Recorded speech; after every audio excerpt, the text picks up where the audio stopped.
and we are Two Paper Girls. Today we're going to do the mid-year book recap tag because again we saw Maddie and me do it and we were like, that's a really good idea for a tag. Well, Laura thought it was a really good idea and I was like, I don't like tags anymore. But then I read the questions, I was like, okay, there's a lot for the two of us, but we're going to give it a go. And also it's nice to recap all the books that you've read in the first half of the year. So the first question is an obvious one. What is the best book of the year so far? And I'm going with Wonder by R.J. Palacio because this book just really warmed my heart. It was really, really good. It was good like representation and well written, and it made me cry in multiple places, and I just loved it, and it got 5 stars. I chose The Art of Racing in the Rain by Garth Stein, all about a dog called Enzo who looks after his family, and basically he is the narrator, and I just love books narrated by dogs. It made me cry, it made me laugh, it was just so well put together and it was just brilliant. It's definitely the best book I've read so far. The next question is, what is the best sequel you've read so far? I chose A Court of Wings and Ruin by Sarah J Maas because I read A Court of Mist and Fury in preparation, which was amazing, but then I read this and I wasn't quite as invested, but it was still amazing and definitely the best sequel I've read this year, probably because it's the only, but we're just going to skip over that. It was brilliant. The sequel I've read so far is Clockwork Princess by Cassandra Clare. I absolutely love this book. I love how she tied everything together. It made me cry. I ship everyone and everything. And I absolutely adored it. It was definitely like my favourite book in the series, and I definitely grew to love the characters eventually. But saying that, I am currently like a third of the way through City of Heavenly Fire, which is equally mind-blowing as Clockwork Princess and a little bit more action-packed. So depending how this one wraps up, this might overtake Clockwork Princess. The next question is a new release that you want to read but you haven't got around to yet. And I'm going to go with Thug or The Hate You Give by Angie Thomas because I've heard so many amazing things about this book and it's made me want to pick it up so bad, and I still haven't got round to it. But as well as this one, I also really want to pick up Ramona Blue by Julie Murphy, which I don't actually own yet. But both of those books I really want to read this year. And the book I chose was Released by Patrick Ness because I've been going on about this in a few videos and there's not really much information about it. Even the blurb on the inside of the dust jacket is just so vague, and I'm so intrigued by what this book actually is about. I'm going to get around to it really soon. The next question is your favourite anticipated release in the next couple of months, and I have chosen How to Stop Time by Matt Haig, which is here, even though it's anticipated. Very excited.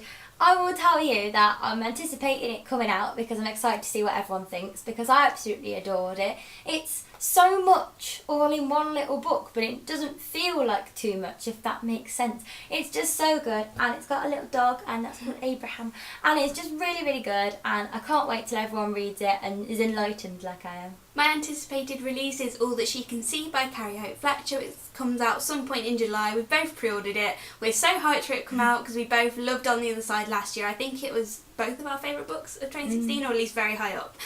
So we're obviously really anticipating her next book to see if we like it just as much. The next question is your biggest disappointment of 2017. Mine is definitely More Happy Than Not by Adam Silvera because I'd heard so many amazing things about this book, and I knew going into it that it had like memory changing aspects and LGBT, and I just thought it was going to be really, really good, but I actually found it a little bit problematic with its representation because I feel like it could have had a bisexual character and it chose not to, and it felt like the kind of bi-erasure problems which you get a lot with LGBT stuff. So I was a bit disappointed, and also the writing felt a little bit, I don't know, not great, a little bit kiddie I suppose. And I'm already forgetting a lot of the plot, and overall I just heard so much hype, so I was really sad that it didn't live up to that. The next book that I was disappointed for is entirely of my own fault, and I'll admit that. I hyped it up in my own head, and that was United as One by Pittacus Law or James Frey. Dun dun dun! And I was so excited to finish this series because it's been about a decade coming, and when I finally got to the end, I was like, that was good, wasn't it? But I honestly, the first 150 pages just didn't catch me in any way. 6's dialogue bits, just because it's in multiple perspective between her and 4, I was just not feeling 6 at all anymore. But I liked the end. It just wasn't really a 5-star book I was hoping for the season finale. It was just a 3-star. The next question is, what is your biggest surprise? And I went for Stranger Than Fan Fiction by Chris Colfer because I love Chris Colfer and I went into this book expecting great things, but I wasn't sure about how he would be as an author, and also the first couple of pages, the writing style felt a bit kiddie for me, even though the issues that it deals with are like really important. Like one of the characters is transgender, one of them is black but in a really, really Catholic family, and his dad's just not happy. But it's really good how it deals with it all, and at the beginning I thought it was cramming too much in, but then at the end I was like, holy moly, I was so shocked. I had to put this down and sob into my sleeves. It was absolutely brilliant, and I was definitely took by surprise. My biggest surprise is Court of Thorns and Roses by Sarah J Maas, because even though there is a lot of hype around this series, a lot of people really didn't enjoy the first book. They gave it like 3 stars, just thought it was okay, and I was worried that I was going to read this and be disappointed and not like be excited to pick up the rest of the series. But I absolutely loved it. Like, I don't understand all the 3-star ratings and lower. I gave this 5. I thought it was absolutely amazing. I absolutely loved everything about it. I read it really quickly. I thought it was really exciting. I loved all the characters, and it was just fab. The next question is your favourite new to you author, and I slightly struggled with this one because I haven't read that many new authors this year. So I went for Murakami, who wrote What I Talk About When I Talk About Running, which I recently read. It's like a memoir all about running, which I was using to like motivate me to go running. And obviously this wasn't a mind-blowing book, but I definitely really liked his writing style and his way of speaking.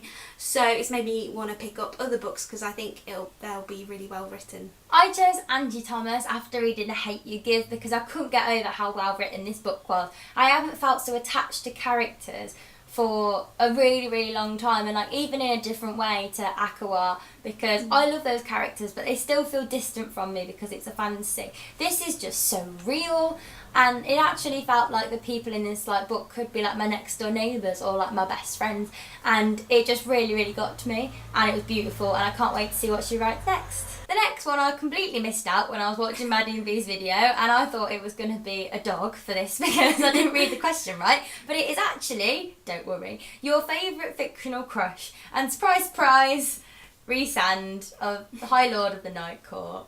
The most gorgeous man ever. I'd die for him. Mine is August from This Savage Song because he was just a beautiful, monstery human who played the violin, and he was so like soulful and tortured, and I just absolutely loved him to bits. The next question is your newest favourite character, and like I said, I've read a lot of sequels, so a lot of characters I already love, but I've got Romy Silvers from The Loneliest Girl in the Universe because I just really, really liked her. I just thought she was great. She felt really real and like someone I'd be friends with, and obviously this is all in her perspective, so we learnt a lot about her and like her way of thinking, and I just thought she was a really, really good character, and I felt attached to her even though it was a really short book. The character I picked is Enzo, the dog from The Art of Racing in the Rain, because he is the most like truthful, non-biased narrator, because dogs can't lie, and that is the truth of the Labrador.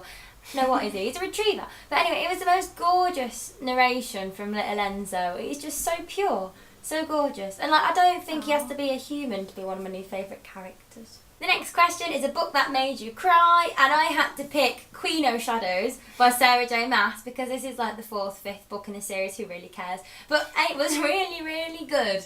I was absolutely shocked. The ending made me cry.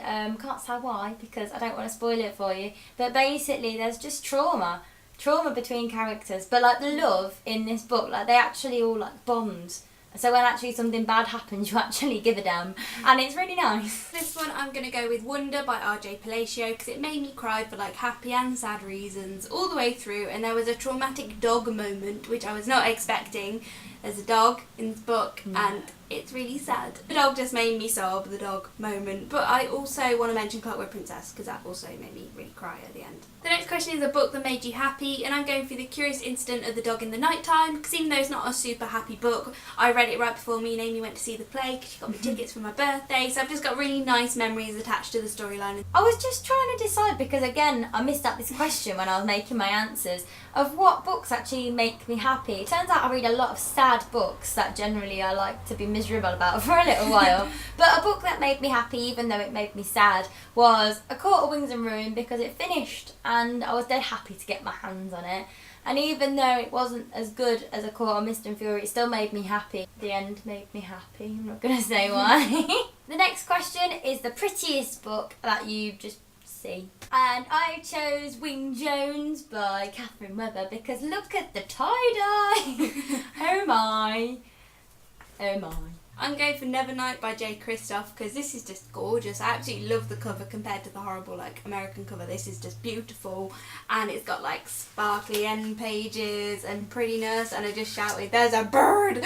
on the front because there's a big old bird which I didn't know was there, and I just think this book is beautiful. The next question is a book that you have to read by the end of the year. Obviously you have to in terms of your own goals. So I'm obviously going with Queen of Shadows by Sarah J. Maas because I'm a bit of a repeated record going on about her and this book, and I just finally need to get around to it. Also The Name of the Wind, which I don't have physically with me, but both of those books just have to happen by 2018. And the book that I really want to get around to is Lord of Shadows by Cassandra Clare, because this has only just come out, and I feel like if I don't read it before 2018 I'm not going to, because out of Mortal Instruments this wasn't my favourite. Lady Midnight I found a bit slow. I'm not as a big a fan as Emma and Julian as I was of Jason Chloe. But yeah, I really want to get around to reading it still because it's Cassandra Clare and I'm sure it will be amazing. And the last question, which I also missed, was your favourite book community member. And I choose Grace Latter, who is a blogger, and she's beautiful and she's having a hard time at the minute with all her operations, but she's still so beautiful. And she writes cards to the nurses, and she's just a kind-hearted bean, because Laura just said bean and now that's the first adjective popping into my head. But yeah, she probably doesn't watch these videos because I spoke to her once on Twitter, but I hope she does, so hello. I'm going to go for Let's Book About It. We just realised we don't actually know her name, but she is a blogger and she's on Twitter, and she always shouts us out and she's just really sweet, and I know she watches these videos and we always have nice chats on Twitter, and you should go check her blog out because she's great. And we're really sorry that we don't actually know her name, but if she chooses not to put it anywhere, then fair enough. Oh my god, we're done! I finished the huge tag, which was called the mid-year book freak-out tag. Oddly, don't feel freaked out. I was going to say freaked out. I feel pretty damn chill and happy with the sad books that I have read throughout the course of 2017. Let us know down below some of your answers to these many questions. We'd love to hear, and we will see you on the next video. Bye!